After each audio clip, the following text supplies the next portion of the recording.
7 tips how to put your dog to bed with or without your dog's cooperation. Here's what to do.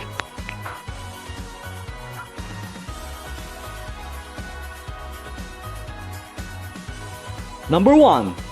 Bond with your dog and let him feel secure and not to intimidate him.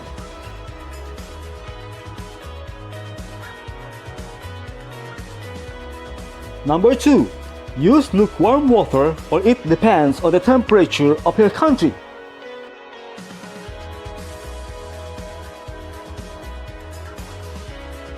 Number 3.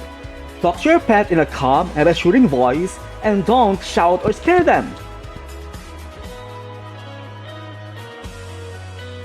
Number 4. Use dog shampoo or soap that is hypoallergenic that suits to your pet needs.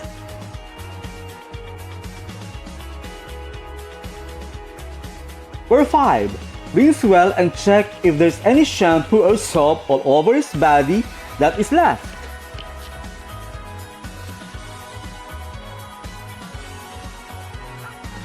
Number 6. Use towel or air dry the fur of your pet and if necessary, use hair blower.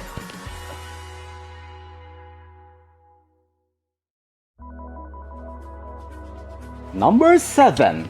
Compliment your dog by giving rewards or treat him with food that your dog may enjoy.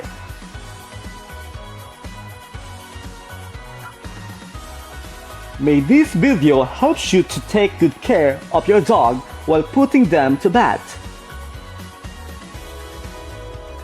God bless and thank you for watching.